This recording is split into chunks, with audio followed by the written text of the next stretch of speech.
ನಮಸ್ಕಾರ. ಸುದ್ದಿ ಮಧ್ಯಾಹ್ನಗೆ ಸ್ವಾಗತ. ನಾನು ತುಳಸಿ ಹರೀಶ್. ಇದೀಗ ಈ ಕ್ಷಣದ ಹೆಡ್ಲೈನ್ಸ್. ಮರಣಶಯ್ಯೆಯಲ್ಲಿ ರಾಜ್ಯದ ವಿಶ್ವವಿದ್ಯಾನಿಲಯ ವಿವಿ ರಕ್ಷಣೆಗೆ ಕೇಂದ್ರ ಸರ್ಕಾರ ಮುಂದಾಗಬೇಕು. ಮಾಜಿ ಪ್ರಧಾನಿ ಎಚ್.ಡಿ. ದೇವೇಗೌಡ ಮನವಿ.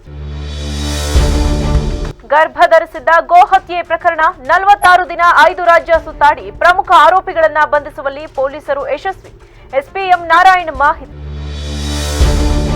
ಮುಂದಿನ 3 ದಿನ ಕರ್ನಾಟಕ ಸೇರಿ ಹಲವೆಡೆ ಭಾರೀ ಮಳೆ. ಬೆಳೆಯ ಬಗ್ಗೆ ರೈತರಿಗೂ ಎಚ್ಚರಿಕೆ. ಹವಾಮಾನ ಇಲಾಖೆಯಿಂದ ಅಲರ್ಟ್ ಘೋಷಣೆ. ಹಿಮಾಚಲ ಪ್ರದೇಶದಲ್ಲಿ ಶೌಚಾಲಯಗಳ ಮೇಲೆ ತೆರಿಗೆ ಹಾಕಿರೋ ನಡೆ ಸರಿಯಿಲ್ಲ. ಶೌಚಾಲಯಗಳ ಮೇಲೆ ತೆರಿಗೆ ಹಾಕಿದ್ರೂ ಕಾಂಗ್ರೆಸ್ನವರು ಸುಮ್ಮನಿದ್ದಾರೆ. ಸರ್ಕಾರದ ವಿರುದ್ಧ ಬಿಜೆಪಿ ನಾಯಕ ಸಿಟಿ ರವಿ ವಾಗ್ದಾಳಿ. ತಾಯಿ ಮಗ ಸಾವಿನ ಕೇಸ್ಗೆ ಟ್ವಿಸ್ಟ್. ಮಗನಿಗಿತ್ತು ಎಚ್ಐವಿ ಸೋಂಕು. ಸಾವಿನ ಬಳಿಕ ಬಯಲಾಯಿತು ಸ್ಫೋಟಕ ಸತ್ಯ. ಕರ್ನಾಟಕದ ವಿಶ್ವವಿದ್ಯಾಲಯಗಳ ಉಪನ್ಯಾಸಕರಿಗೆ ಹಾಗೂ ಸಿಬ್ಬಂದಿಗೆ ವೇತನ ನೀಡಲು ರಾಜ್ಯ ಸರ್ಕಾರದ ಬಳಿ ದುಡ್ಡಿಲ್ಲ. ಈ ವಿಶ್ವವಿದ್ಯಾಲಯಗಳು ಮರಣಶಯ್ಯೆಯಲ್ಲಿವೆ ಎಂದು ರಾಜ್ಯಸಭೆಯ ಜೆಡಿಎಸ್ ಸದಸ್ಯ ಎಚ್.ಡಿ. ದೇವೇಗೌಡ ಕಳವಳ ವ್ಯಕ್ತಪಡಿಸಿದರು.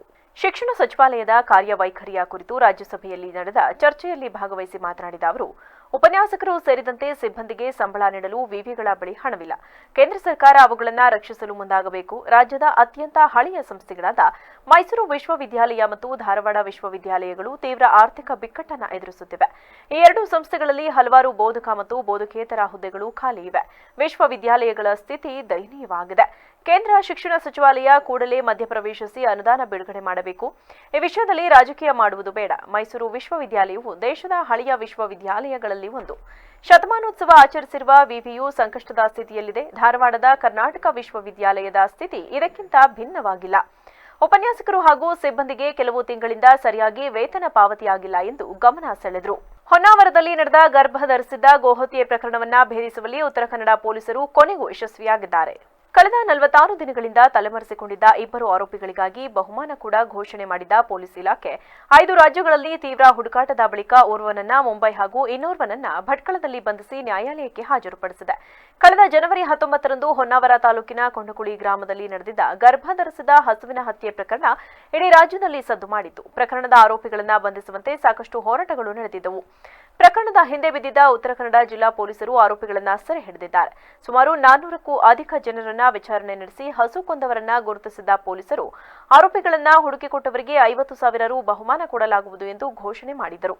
ಅಂತಿಮವಾಗಿ ಪ್ರಕರಣದ ಪ್ರಮುಖ ಆರೋಪಿಯಾಗಿದ್ದ ವಾಸಿಂ ಎಂಬಾತನನ್ನ ಮುಂಬೈನಲ್ಲಿ ಹಾಗೂ ಇನ್ನೋರ್ವ ಆರೋಪಿ ಮುಜಾಮಿಲ್ ಎನ್ನುವಾತನನ್ನ ಭಟ್ಕಳದಲ್ಲಿ ಬಂಧಿಸಲಾಗಿದೆ ಎಂದು ಪೊಲೀಸರು ತಿಳಿಸಿದ್ದಾರೆ.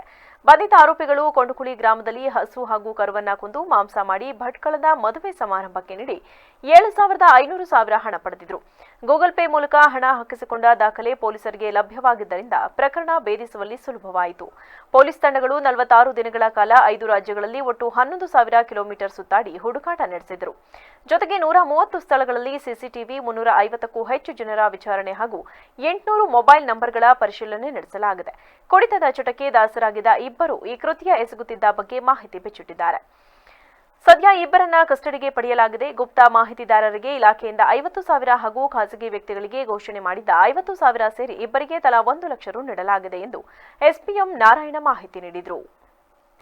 ಬಂಗಾಳಕೊಲ್ಲಿಯಲ್ಲಿ ವಾಯುಭಾರ ಕುಸಿತ ಹಿನ್ನೆಲೆ ನಿನ್ನೆ ಬೆಂಗಳೂರು ಸೇರಿದಂತೆ ಕರ್ನಾಟಕದ ಕೆಲ ಜಿಲ್ಲೆಗಳು ಮತ್ತು ದೇಶದ ಹಲವೆಡೆ ಮಳೆಯಾಗಿತ್ತು. ಇಂದು ಕೂಡ ಮಳೆಯಾಗುವ ಸಾಧ್ಯತೆ ಇದ್ದು ಹವಾಮಾನ ಇಲಾಖೆ ಎಚ್ಚರಿಕೆ ನೀಡಿದೆ. ಹವಾಮಾನ ಇಲಾಖೆಯ ಪ್ರಕಾರ ಸದ್ಯ ಉತ್ತರ ಭಾರತದಲ್ಲಿ ಪಾಶ್ಚಿಮಾತ್ಯ ಚಂಡಮಾರುತದ ಅಲ್ಪಾವಧಿ ಸಕ್ರಿಯವಾಗಿದೆ. ಪಂಜಾಬ್, ಹರಿಯಾಣ ಹಾಗೂ ರಾಜಸ್ಥಾನ, ಯುಪಿಗಳಲ್ಲಿ ಗುರುವಾರದಿಂದ ಮಳೆಗಾಲ ಪ್ರಾರಂಭವಾಗಿದೆ. ಪ್ರಾರಂಭವಾಗಲಿದೆ. ಮಳೆಯ ಜೊತೆಗೆ ಆಲಿಕಲ್ಲು ಮಳೆಯಾಗುವ ಸಾಧ್ಯತೆಯೂ ಇದ್ದು ರೈತರು ಆತಂಕದಲ್ಲಿದ್ದಾರೆ. ಸ್ಕೈಮೆಟ್ ಹವಾಮಾನದ ವರದಿಯ ಪ್ರಕಾರ ಪಾಶ್ಚಿಮಾತ್ಯ ಅಡಚಣೆಯಿಂದಾಗಿ ಮೆಡಿಟರೇನಿಯನ್ ಸಮುದ್ರದಿಂದ ಬಿರುಗಾಳಿ ಸೃಷ್ಟಿಯಾಗಿದೆ. ಇದು ಚಳಿಗಾಲದಲ್ಲಿ ಪಶ್ಚಿಮ ಹಿಮಾಲಯದಲ್ಲಿ ಮಳೆ ಮತ್ತು ಹಿಮಪಾತವನ್ನು ಉಂಟುಮಾಡುತ್ತದೆ. ಪ್ರಸ್ತುತ ಪಶ್ಚಿಮದ ಅವಾಂತರದ ಪರಿಣಾಮವು ಮಾರ್ಚ್ 13ರಿಂದ 15ರವರೆಗೆ ಸಕ್ರಿಯವಾಗಿರುತ್ತದೆ ಎಂದು ಹೇಳಲಾಗಿದ್ದು, ಇದರಿಂದಾಗಿ ಜಮ್ಮು ಮತ್ತು ಕಾಶ್ಮೀರ, ಹಿಮಾಚಲ ಪ್ರದೇಶ ಮತ್ತು ಉತ್ತರಾಖಂಡದಂತಹ ಗುಡ್ಡಗಾಡು ಪ್ರದೇಶಗಳಲ್ಲಿ ಹಿಮಪಾತವಾಗುವ ಸಾಧ್ಯತೆ ಇದೆ. ಮತ್ತೊಂದೆಡೆ ಪಾಕಿಸ್ತಾನವನ್ನು ಹೊರತುಪಡಿಸಿ ಪಂಜಾಬ್, ದೆಹಲಿ, ಎನ್ಸಿಆರ್, ಹರಿಯಾಣ, ಉತ್ತರ ಪ್ರದೇಶ ಮತ್ತು ವಾಯುವ್ಯ ರಾಜಸ್ಥಾನ ಸೇರಿದಂತೆ ಮಧ್ಯಪ್ರದೇಶದ ಕೆಲವು ಭಾಗಗಳಲ್ಲಿ ಚಂಡಮಾರುತದ ಪ್ರಸರಣದಿಂದಾಗಿ ಮಳೆಯಾಗಬಹುದು. ಕರ್ನಾಟಕದ ಹವಾಮಾನ ನೋಡೋದಾದ್ರೆ ಮಂಗಳವಾರ ಬೆಂಗಳೂರು ನಗರದಲ್ಲಿ ಸಂಜೆ ಹೊತ್ತಲ್ಲಿ ಹಠಾತ್ ಮಳೆ ಬಂದಂತೆ ಬುಧವಾರ ಮತ್ತೆ ನಾಳೆ ಕೂಡ ಮಳೆ ಮುಂದುವರಿಯುವ ಸಾಧ್ಯತೆ ಇದೆ.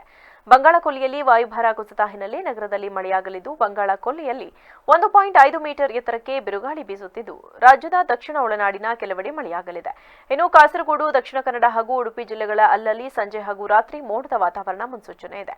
ದಕ್ಷಿಣ ಕನ್ನಡದ ಸುಳ್ಯ ಹಾಗೂ ಸುಬ್ರಹ್ಮಣ್ಯ ಸುತ್ತಮುತ್ತ ಪ್ರದೇಶಗಳ ಒಂದೆರಡು ಕಡೆ ತುಂತುರು ಮಳೆಯ ಸಾಧ್ಯತೆಯೂ ಇದೆ. ಮಾರ್ಚ್ 17ರಿಂದ ಕರಾವಳಿ ಜಿಲ್ಲೆಗಳಲ್ಲಿ ಗುಡುಗು ಸಹಿತ ಬೇಸಿಗೆ ಮಳೆ ಆರಂಭವಾಗುವ ಲಕ್ಷಣಗಳಿವೆ. ಕೊಡಗು ಜಿಲ್ಲೆಯಲ್ಲಿ ಸಂಜೆ ಅಥವಾ ರಾತ್ರಿ ಅಲ್ಲಲ್ಲಿ ಗುಡುಗು ಸಹಿತ ಸಾಮಾನ್ಯ ಮಳೆಯ ಮುನ್ಸೂಚನೆ ಇದೆ.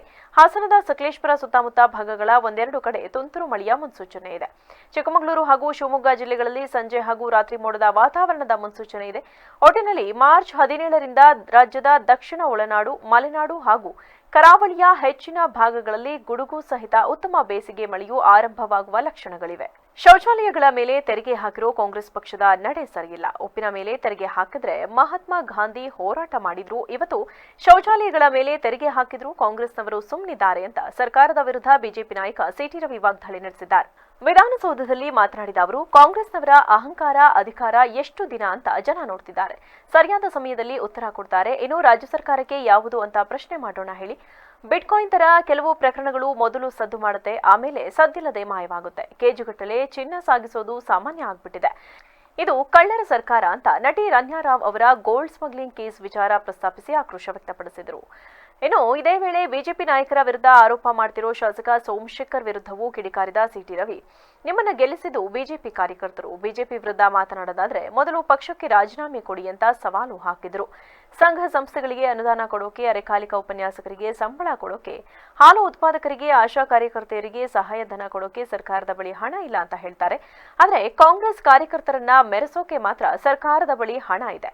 ತೆರಿಗೆ ಹೆಚ್ಚಿಸಿ ಬೆಲೆ ಏರಿಕೆ ಮಾಡಿ ಜನರನ್ನ ಸುಲಿಗೆ ಮಾಡ್ತಿದ್ದಾರೆ. ಕಾಂಗ್ರೆಸ್ ಪಕ್ಷ ಜನಸೇವೆಗೆ ಇರೋದಾ, ಜನರನ್ನ ಬೋಳಿಸೋಕೆ ಇರೋದಾ ಗೊತ್ತಿಲ್ಲ. ಕಾಂಗ್ರೆಸ್ ಪಕ್ಷ ತನ್ನ ಭ್ರಷ್ಟಾಚಾರ ಲೂಟಿಯನ್ನ ನಿಲ್ಲಿಸಬೇಕು. ಜನರ ಹಣದಲ್ಲಿ ಮೋಜು ಮಸ್ತಿ ಮಾಡೋಕೆ ಕಾಂಗ್ರೆಸ್ ಪಕ್ಷಕ್ಕೆ ನಾಚಿಕೆ ಆಗಬೇಕು ಅಂತ ಕಿಡಿಕಾರಿದ್ದಾರೆ. ಕೌಟುಂಬಿಕ ಕಲಹ ಹಿನ್ನೆಲೆ ಚನ್ನರಾಯಪಟ್ಟಣ ತಾಲೂಕಿನ ಕಬ್ಬಳಿ ಗ್ರಾಮದಲ್ಲಿ ಕೆರೆಗೆ ಹಾರಿ ತಾಯಿ ಮಗ ಪ್ರಾಣ ಕಳೆದುಕೊಂಡ ಪ್ರಕರಣಕ್ಕೆ ಟ್ವಿಸ್ಟ್ ಸಿಕ್ಕಿದೆ. ಇವರಿಬ್ಬರ ಸಾವಿಗೆ ಅತ್ತೆ ಸೊಸೆ ನಡುವಿನ ಹೊಂದಾಣಿಕೆ ಕಾರಣ ಅಲ್ಲ ಎಂಬ ಸ್ಫೋಟಕ ಸತ್ಯ ಹೊರಬಿದ್ದಿದೆ. ಹೌದು, ಮೃತ ಭರತ್ ಎಚ್ಐವಿ ಸೋಂಕಿತನಾಗಿದ್ದ ಎಂಬ ಸತ್ಯವನ್ನ ಆತನ ಪತ್ನಿ, ಕುಟುಂಬದವರು ಇದೀಗ ಬಹಿರಂಗಪಡಿಸಿದ್ದಾರೆ. ಪತ್ನಿ, ಕುಟುಂಬಸ್ಥರು ಭರತ್ಗೆ 8 ತಿಂಗಳ ಹಿಂದೆ 4 ಲಕ್ಷ ಹಣ, 100 ಗ್ರಾಂ ಚಿನ್ನ ನೀಡಿ ಮಗಳನ್ನ ಮದುವೆ ಮಾಡಿಕೊಟ್ಟಿದ್ರು. ಆದರೆ ಭರತ್ 3 ವರ್ಷಗಳ ಹಿಂದಿನಿಂದಲೇ ಎಚ್ಐವಿ ಸೋಂಕಿತನಾಗಿದ್ದ. ಮಾರಣಾಂತಿಕ ಕಾಯಿಲೆ ಸೋಂಕು ತಗುಲಿರುವುದನ್ನ ಮುಚ್ಚಿಟ್ಟು ಮದುವೆಯಾಗಿದ್ದ ಭರತ್ ಮದುವೆಯಾದ 15 ದಿನ ಮಾತ್ರ ಪತ್ನಿ ಜೊತೆ ಸಂಸಾರ ಮಾಡಿದ್ದ. ಬಳಿಕ ಪತ್ನಿಯಿಂದ ಅಂತರ ಕಾಯ್ದುಕೊಂಡಿದ್ದ. ಅಲ್ಲದೆ ಈ ವಿಚಾರವನ್ನ ಪತ್ನಿಯಿಂದ ಮುಚ್ಚಿಟ್ಟು ಕಾಯಿಲೆಗೆ ಮಾತ್ರೆ ತೆಗೆದುಕೊಳ್ಳುತ್ತಿದ್ದ.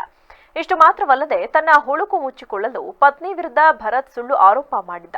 ತನ್ನ ಮೇಲೆ ಇಲ್ಲ ಸಲ್ಲದ ಆರೋಪ ಮಾಡಿದ್ದು ಹಾಗೂ ಮಾತ್ರೆ ತೆಗೆದುಕೊಳ್ಳುವ ಬಗ್ಗೆ ಅನುಮಾನ ಪಟ್ಟ ಪತ್ನಿ ಭರತ್ ಸ್ನಾನಕ್ಕೆ ಹೋಗಿದ್ದಾಗ ಮಾತ್ರೆಯ ಫೋಟೋ ತೆಗೆದು ತನ್ನ ಅಕ್ಕನಿಗೆ ಕಳುಹಿಸಿದ್ದಳು. ಆಕೆಯ ಸಹೋದರಿ ಮಾತ್ರೆಯ ಫೋಟೋಗಳನ್ನ ತನಗೆ ಪರಿಚಯ ಇರುವ ನರ್ಸ್ಗೆ ಕಳುಹಿಸಿದರು.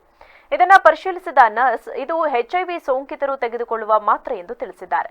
ಇದರಿಂದ ಭರತ್ ಎಚ್ಐವಿ ಸೋಂಕಿತ ಎಂದು ಪತ್ನಿ, ಕುಟುಂಬಸ್ಥರು ಅನುಮಾನಗೊಂಡಿದ್ದಾರೆ. ಬಳಿಕ 2 ಕಡೆಯ ಕುಟುಂಬಸ್ಥರಿಂದ ಮತ್ತೊಂದು ರಾಜ್ಯ ಪಂಚಾಯಿತಿ ಸಭೆ ನಡೆಸಲಾಯಿತು. ಈ ಸಭೆಯಲ್ಲಿ ಇಬ್ಬರು ಮೆಡಿಕಲ್ ಟೆಸ್ಟ್ಗೆ ಒಳಪಡಬೇಕು ಎಂದು ನಿರ್ಧಾರ ಮಾಡಿ ಸೋಮವಾರ ಮೆಡಿಕಲ್ ಟೆಸ್ಟ್ಗೆ ದಿನಾಂಕ ನಿಗದಿ ಮಾಡಲಾಗಿತ್ತು. ಆದರೆ ಭರತ್ ಆಧಾರ್ ಕಾರ್ಡ್ ಕೊಡದೆ ಸತಾಯಿಸಿದ್ದ. ಪಂಚಾಯಿತಿ ನಡೆದರೆ ತಾನು ಮುಚ್ಚಿಟ್ಟಿದ್ದ ಎಲ್ಲಾ ಸತ್ಯ ಬಯಲಾಗಲಿದೆ ಎಂಬ ಭಯದಿಂದ ಮಾರ್ಚ್ 10ರ ಮುಂಜಾನೆ 3:15ರಿಂದ 4 ಗಂಟೆ ನಡುವೆ ಗ್ರಾಮದ ನೀರಿನ ಕಟ್ಟೆಗೆ ಬಿದ್ದು ತಾಯಿ ಮಗ ಸಾವಿಗೆ ಶರಣಾಗಿದ್ದಾರೆ. ಸದ್ಯ ಭರತ್ ಪತ್ನಿಯನ್ನ ಆಕೆಯ ಕುಟುಂಬಸ್ಥರು ಎಚ್ಐವಿ ಪರೀಕ್ಷೆಗೆ ಒಳಪಡಿಸಿದ್ದು ನೆಗೆಟಿವ್ ರಿಪೋರ್ಟ್ ಬಂದಿದೆ. ಆದರೆ ಭರತ್ ಪತ್ನಿಯ ಮಾನಸಿಕ ಕಿರುಕುಳ, ಹಠಮಾರಿತನದಿಂದ ತಾಯಿ ಮಗ ಆತ್ಮಹತ್ಯೆ ಮಾಡಿಕೊಂಡಿದ್ದಾರೆಂದು ತಾಯಿ ಜಯಂತಿ ಸಂಬಂಧಿಕರು ಬಿಂಬಿಸಿದ್ದಾರೆ. ತಾಯಿ ಮಗನ ಸಾವಿಗೆ ನಮ್ಮ ಮಗಳು ಕಾರಣವಲ್ಲ ಎಂದು ಕುಟುಂಬಸ್ಥರು ಸ್ಪಷ್ಟನೆ ನೀಡಿದ್ದಾರೆ. ಇನ್ನು ತಾಯಿ ಮಗನ ಮೃತದೇಹ ನೋಡಲು ಭರತ್ ಸಂಬಂಧಿಕರು ಆತನ ಪತ್ನಿ ಹಾಗೂ ಕುಟುಂಬಸ್ಥರಿಗೆ ಅವಕಾಶ ನೀಡಿಲ್ಲ. ನಟಿ ರನ್ಯಾ ರಾವ್ ಗೋಲ್ಡ್ ಸ್ಮಗ್ಲಿಂಗ್ ಪ್ರಕರಣ ರಾಜ್ಯಾದ್ಯಂತ ಭಾರೀ ಸದ್ದು ಮಾಡ್ತಿದ್ದು, ಇದರ ಬೆನ್ನಲ್ಲೇ ಮತ್ತಿಬ್ಬರು ಸ್ಯಾಂಡಲ್ವುಡ್ ತಾರೆಯರಿಗೆ ಸಿಸಿಬಿ ಮಾಸ್ಟರ್ ಸ್ಟ್ರೋಕ್ ನೀಡಿದೆ. ಸ್ಯಾಂಡಲ್ವುಡ್ ಡ್ರಗ್ ಪ್ರಕರಣದಲ್ಲಿ ಇಬ್ಬರು ನಟಿಯರಿಗೆ ಸಿಸಿಬಿ ಶಾಕ್ ನೀಡಿದೆ. ನಟಿ ಸಂಜನಾ ಗಲ್ರಾನಿ ಮತ್ತು ರಾಗಿಣಿ ವಿರುದ್ಧದ ಎಫ್ಐಆರ್ ರದ್ದು ಪ್ರಶ್ನಿಸಿ ಸುಪ್ರೀಂ ಕೋರ್ಟ್ಗೆ ಸಿಸಿಬಿ ಮೇಲ್ಮನವಿ ಸಲ್ಲಿಸಿದೆ. ಡ್ರಗ್ಸ್ ಕೇಸ್ನಲ್ಲಿ ತಮ್ಮ ವಿರುದ್ಧ ದಾಖಲಾದ ಎಫ್ಐಆರ್ ರದ್ದುಗೊಳಿಸುವಂತೆ ನಟಿಯರು ಹೈಕೋರ್ಟ್ಗೆ ಅರ್ಜಿ ಸಲ್ಲಿಸಿದರು. ವಿಚಾರಣೆ ನಡೆಸಿದ ಹೈಕೋರ್ಟ್ ನಟಿಯರ ವಿರುದ್ಧ ದಾಖಲಾಗಿದ್ದ ಎಫ್ಐಆರ್ ರದ್ದು ಮಾಡಿತ್ತು. ಇದರಿಂದ ಪ್ರಕರಣದ ತನಿಖೆ ನಡೆಸಿದ್ದ ಸಿಸಿಬಿ ಅಧಿಕಾರಿಗಳಿಗೆ ಹಿನ್ನಡೆಯಾಗಿತ್ತು. ಅದಕ್ಕೆ ಸಿಸಿಬಿ ಅಧಿಕಾರಿಗಳು ಹೈಕೋರ್ಟ್ ಆದೇಶವನ್ನ ಪ್ರಶ್ನಿಸಿ ಸುಪ್ರೀಂ ಕೋರ್ಟ್ ಮೆಟ್ಟಿಲೇರಲು ನಿರ್ಧರಿಸಿದರು. ಸುಪ್ರೀಂ ಕೋರ್ಟ್ಗೆ ಹೋಗಲು ಗೃಹ ಇಲಾಖೆ ಮತ್ತು ಕಾನೂನು ಇಲಾಖೆಯ ಸಮ್ಮತಿಯನ್ನ ಸಿಸಿಬಿ ಕೇಳಿತು. ಕಾನೂನು ಇಲಾಖೆಯು ಸುಪ್ರೀಂ ಕೋರ್ಟ್ಗೆ ಮೇಲ್ಮನವಿ ಸಲ್ಲಿಸಲು ಅಸ್ತು ಎಂದಿತು. ಇದೀಗ ಗೃಹ ಇಲಾಖೆ ಕೂಡ ಗ್ರೀನ್ ಸಿಗ್ನಲ್ ನೀಡಿದ್ದು ಸುಪ್ರೀಂಗೆ ಮೇಲ್ಮನವಿ ಅರ್ಜಿ ಸಲ್ಲಿಸಿದ್ದಾರೆ. ಹೈಕೋರ್ಟ್ ಆದೇಶ ರದ್ದುಗೊಳಿಸುವಂತೆ ಕೋರಿ ಸುಪ್ರೀಂ ಕೋರ್ಟ್ಗೆ ಸಿಸಿಬಿ ಮೇಲ್ಮನವಿ ಸಲ್ಲಿಸಿದೆ. ವಾಮಾಚಾರ ಮಾಡಿ ಶಕ್ತಿದೇವತೆ ಕೆಂಪಮ್ಮ ದೇವಿ ದೇವಾಲಯದ ಬಾಗಿಲಿಗೆ ಕಿಡಿಗೇಡಿಗಳು ಬೆಂಕಿ ಹಚ್ಚಿರುವ ಘಟನೆ ತುಮಕೂರು ಜಿಲ್ಲೆ ತಿಪಟೂರು ತಾಲೂಕಿನಲ್ಲಿ ನಡೆದಿದೆ. ಕಿಬ್ಬನಹಳ್ಳಿ ಹೋಬಳಿಯ ಹಟ್ನಾ ಗ್ರಾಮದ ಹೊರವಲಯದ ತೋಪಿನಲ್ಲಿ ಇರುವ ಕೆಂಪಮ್ಮ ದೇವಿ ದೇವಾಲಯಕ್ಕೆ ಮಂಗಳವಾರ ಸಂಜೆ ಯಾರೂ ಇಲ್ಲದನ್ನ ಗಮನಿಸಿ ಪಶ್ಚಿಮದ ಬಾಗಿಲಿಗೆ ವಾಮಾಚಾರ ಮಾಡಿದ್ದಾರೆ. ನಂತರ ವಾಮಾಚಾರದ ವಸ್ತುಗಳಿಗೆ ಬೆಂಕಿ ಹಚ್ಚಿದ ಪರಿಣಾಮ ಸಂಪೂರ್ಣ ಬಾಗಿಲಿಗೆ ಬೆಂಕಿ ಆವರಿಸಿದೆ. ಬುಧವಾರ ಬೆಳಗ್ಗೆ ಪೂಜಾ ಕೈಂಕರ್ಯಗಳನ್ನು ನಡೆಸಲು ಬಂದಾಗ ಘಟನೆ ಬೆಳಕಿಗೆ ಬಂದಿದೆ. ಘಟನೆಯಿಂದ ದೇವಸ್ಥಾನದ ಬಾಗಿಲು ಸಂಪೂರ್ಣ ಸುಟ್ಟು ಕರಕಲಾಗಿದೆ. ಸ್ಥಳದಲ್ಲಿ ವಾಮಾಚಾರಕ್ಕೆ ಬಳಸಿದ ಗೊಂಬೆ, ಕುಂಕುಮ, ತಾಮ್ರದ ತಗಡು ವಸ್ತುಗಳು ಸುಟ್ಟ ಸ್ಥಿತಿಯಲ್ಲಿ ಪತ್ತೆಯಾಗಿದೆ. ಸ್ಥಳಕ್ಕೆ ಕಿಬ್ಬನಹಳ್ಳಿ ಪೊಲೀಸರು ಭೇಟಿ ನೀಡಿ ಪರಿಶೀಲನೆ ನಡೆಸಿದ್ದಾರೆ. ಆಲೂರು ತಾಲೂಕಿನ ಹೊಸಕೋಟೆ ಹೋಬಳಿಯ ಶ್ರೀಮತಿ ಶಾರದಾ ಕೆಎನ್ ರಾಜಶೇಖರ್ ಪ್ರೌಢಶಾಲೆ ಮತ್ತು ಸರ್ಕಾರಿ ಹಿರಿಯ ಪ್ರಾಥಮಿಕ ಶಾಲೆಗಳಿಗೆ ಲಯನ್ಸ್ ಸೇವಾ ಸಂಸ್ಥೆ ಹೊಸಕೋಟೆ ವತಿಯಿಂದ ಕಂಪ್ಯೂಟರ್ ಸಿಸ್ಟಮ್ ಉಚಿತವಾಗಿ ನೀಡಲಾಯಿತು. ಕಾರ್ಯಕ್ರಮವನ್ನು ಉದ್ದೇಶಿಸಿ ಮಾತನಾಡಿದ ಲಯನ್ಸ್ ಸೇವಾ ಸಂಸ್ಥೆಯ ಅಧ್ಯಕ್ಷ ಕೆಎನ್ ಕುಮಾರ್, ಲಯನ್ಸ್ ಸೇವಾ ಸಂಸ್ಥೆ ಪ್ರತಿ ತಿಂಗಳು ಒಂದೊಂದು ಸೇವಾ ಕಾರ್ಯಗಳನ್ನು ಮಾಡುವುದರ ಜೊತೆಗೆ ರಕ್ತದಾನ ಶಿಬಿರ, ಯೋಗ ಶಿಬಿರ, ಗಿಡಗಳ ವಿತರಣೆ, ಸ್ವಚ್ಛತಾ ಕಾರ್ಯಕ್ರಮ, ಸಮಾಜಮುಖಿ ಕಾರ್ಯಕ್ರಮಗಳ ಜೊತೆಗೆ ಸೇವಾ ಕಾರ್ಯಗಳನ್ನು ಮಾಡುತ್ತಾ ಬಂದಿದ್ದೇವೆ. ಅದೇ ರೀತಿ ಇಂದು ಗ್ರಾಮೀಣ ಭಾಗದ ವಿದ್ಯಾರ್ಥಿಗಳ ಉನ್ನತ ವಿದ್ಯಾಭ್ಯಾಸಕ್ಕಾಗಿ ಅನುಕೂಲವಾಗುವಂತೆ ಹೊಸಕೋಟೆಯಲ್ಲಿರುವ ಪ್ರಾಥಮಿಕ ಮತ್ತು ಪ್ರೌಢಶಾಲೆಗಳಿಗೆ ಕಂಪ್ಯೂಟರ್ ಸಿಸ್ಟಮ್ ಅನ್ನು ಸಂಸ್ಥೆ ವತಿಯಿಂದ ಉಚಿತವಾಗಿ ನೀಡಿದ್ದೇವೆ. ಮಕ್ಕಳು ಇದರ ಸದುಪಯೋಗ ಪಡಿಸಿಕೊಂಡು ಶಿಕ್ಷಣದ ಜೊತೆಗೆ ಉನ್ನತ ಕಂಪ್ಯೂಟರ್ ಶಿಕ್ಷಣವನ್ನು ಅಭ್ಯಾಸ ಪಡಿಸಿಕೊಳ್ಳಬೇಕು ಎಂದರು. ಈಗ ನಮ್ಮ ನೆಚ್ಚಿನ ಗೌರವ ಅಧ್ಯಕ್ಷರಾದಂಥ ಕುಮಾರ್ ಅವರು ಹಸ್ತಾಂತರ ಮಾಡಿದ್ದಾರೆ. ನಮಗೆಲ್ಲರಿಗೂ ಖುಷಿ. ಆದರೆ ಇನ್ನೊಂದು ವಿಚಾರ ಅಂದರೆ ಮಕ್ಕಳಿಗೆ ಇದರ ಸೌಲಭ್ಯ ಸಿಕ್ಕಲಿಲ್ಲಲ್ಲ, 3 ವರ್ಷದ ಹಿಂದೆ ಕೊಡಬೇಕಾಗಿತ್ತು. ಅದೊಂದು ಬೇಜಾರಾಗಿದೆ. ಇನ್ನು ಮುಂದಿನ ಮಕ್ಕಳಿಗಾದರೂ ಒಳ್ಳೆಯದಾಗಲಿ ಅಂತ ಹೇಳ್ತಾ ನೀವೆಲ್ಲರೂ ಚೆನ್ನಾಗಿ ಓದಿ ಆ ಸರಸ್ವತಿ ದೇವಿ ನಿಮಗೆ ಒಲಿಲಿ ಅಂತ ಹೇಳಿ ಒಳ್ಳೆ ಸ್ಕೂಲಿಗೆ ಒಳ್ಳೆ ಮಾರ್ಕ್ಸ್ ತಂದು ಹೆಮ್ಮೆ ಪಡುವಂತ ಆಗಲಿ ಅಂತ ಹೇಳ್ತಾ ನನ್ನ ಮಾತನ್ನು ಮುಗಿಸ್ತೇನೆ. ಎಲ್ಲರಿಗೂ ನಮಸ್ಕಾರ. ಅಂದರೆ ನಮಗೊಂಥರ ಹೆಮ್ಮೆಯ ವಿಷಯ ಆಗಿದೆ. ನಾನು ಹೊಸಕೋಟೆ ಲಯನ್ಸ್ ಸಂಸ್ಥೆಯನ್ನು ಹುಟ್ಟಾಕಿ ಮೊದಲು ಮಾಡಿದ ಕೆಲಸ ಅಂದರೆ ನಮ್ಮ ಹೈಸ್ಕೂಲಿಗೆ ಒಂದು ಕಂಪ್ಯೂಟರ್ ಕೊಡಿಸ್ಬೇಕು ಅಂತೇಳಿ ಭಾಳ ಹಿಂದಿಂದ 4 ವರ್ಷದಿಂದನೂ ಪ್ರಯತ್ನ ಪಟ್ಟು ಅದು ಇವತ್ತಿಗೆ ಇದು ಒಳ್ಳೆಯ ದಿನ ಹೊರಗೆ ಬಂದಿದೆ. ಹಾಗೆ ಈ ಸರಿ SLC ಮಕ್ಕಳೆಲ್ಲ ನಮ್ಮ ಮಲೆನಾಡು ಪ್ರೌಢಶಾಲೆಗೆ ಆಲೂರು ತಾಲೂಕಿಗೆ 1ನೇ ಸ್ಥಾನ ತಂದು ಕೊಡಬೇಕು, ಚೆನ್ನಾಗಿ ಎಕ್ಸಾಮ್ ಬರೆದು ಅಂತ ಹೇಳ್ಬಿಟ್ಟು ಎಲ್ಲರಿಗೂ ಒಂದು ದಿವಸ ನಾನು ಮಾತು ಮುಗಿಸ್ತೇನೆ. ಕಾರ್ಯಕ್ರಮದಲ್ಲಿ ಶಾಲೆಯ ಮುಖ್ಯ ಶಿಕ್ಷಕ ಎಂಪಿ ಶಿವಕುಮಾರ್, ಮಲೆನಾಡು ಪ್ರೌಢಶಾಲಾ ಸಂಘದ ಅಧ್ಯಕ್ಷ ಕೆಎನ್ ಶಾಮರಾವ್, ಕಾರ್ಯದರ್ಶಿ ಮೋಹನೇಶ್ವರ್, ಸರ್ಕಾರಿ ಹಿರಿಯ ಪ್ರಾಥಮಿಕ ಶಾಲೆಯ ಮುಖ್ಯ ಶಿಕ್ಷಕಿ ನಾಗರತ್ನ, ಲಯನ್ ಸೇವಾ ಸಂಸ್ಥೆಯ ಕಾರ್ಯದರ್ಶಿ ದಿನೇಶ್, ಖಜಾಂಚಿ ಕುಮಾರ್, ಬೆಂಗಳೂರು ಸೇರಿದಂತೆ ಇತರರು ಉಪಸ್ಥಿತರಿದ್ದರು. ಕೊನೆಯಲ್ಲಿ ಮತ್ತೊಮ್ಮೆ ಹೆಡ್ಲೈನ್ಸ್. ಮರಣಶಯ್ಯೆಯಲ್ಲಿ ರಾಜ್ಯದ ವಿಶ್ವವಿದ್ಯಾನಿಲಯ, ವಿವಿ ರಕ್ಷಣೆಗೆ ಕೇಂದ್ರ ಸರ್ಕಾರ ಮುಂದಾಗಬೇಕು, ಮಾಜಿ ಪ್ರಧಾನಿ ಎಚ್ಡಿ ದೇವೇಗೌಡ ಮನವಿ. ಗರ್ಭ ಧರಿಸಿದ್ದ ಗೋಹತ್ಯೆ ಪ್ರಕರಣ, 46 ದಿನ 5 ರಾಜ್ಯ ಸುತ್ತಾಡಿ ಪ್ರಮುಖ ಆರೋಪಿಗಳನ್ನ ಬಂಧಿಸುವಲ್ಲಿ ಪೊಲೀಸರು ಯಶಸ್ವಿ, ಎಸ್ಪಿಎಂ ನಾರಾಯಣ್ ಮಾಹಿತಿ. ಮುಂದಿನ 3 ದಿನ ಕರ್ನಾಟಕ ಸೇರಿ ಹಲವೆಡೆ ಭಾರೀ ಮಳೆ, ಬೆಳೆಯ ಬಗ್ಗೆ ರೈತರಿಗೂ ಎಚ್ಚರಿಕೆ, ಹವಾಮಾನ ಇಲಾಖೆಯಿಂದ ಅಲರ್ಟ್ ಘೋಷಣೆ. ಹಿಮಾಚಲ ಪ್ರದೇಶದಲ್ಲಿ ಶೌಚಾಲಯಗಳ ಮೇಲೆ ತೆರಿಗೆ ಹಾಕಿರೋ ನಡೆ ಸರಿಯಿಲ್ಲ, ಶೌಚಾಲಯಗಳ ಮೇಲೆ ತೆರಿಗೆ ಹಾಕಿದ್ರೂ ಕಾಂಗ್ರೆಸ್ನವರು ಸುಮ್ಮನಿದ್ದಾರೆ, ಸರ್ಕಾರದ ವಿರುದ್ಧ ಬಿಜೆಪಿ ನಾಯಕ ಸಿಟಿ ರವಿ ವಾಗ್ದಾಳಿ. ತಾಯಿ ಮಗ ಸಾವಿನ ಕೇಸ್ಗೆ ಟ್ವಿಸ್ಟ್, ಮಗನಿಗಿತ್ತು HIV ಸೋಂಕು, ಸಾವಿನ ಬಳಿಕ ಬಯಲಾಯಿತು ಸ್ಫೋಟಕ ಸತ್ಯ. ಕ್ಷಣ ಕ್ಷಣದ ಸುದ್ದಿಗಾಗಿ ನೋಡ್ತಾ ಇರಿ ವಿವಿಸಿ ಟಿವಿ, ಇದು ಜನರ ಧ್ವನಿ, ಸತ್ಯದ ಕಡೆ ನಮ್ಮ ನಡೆ.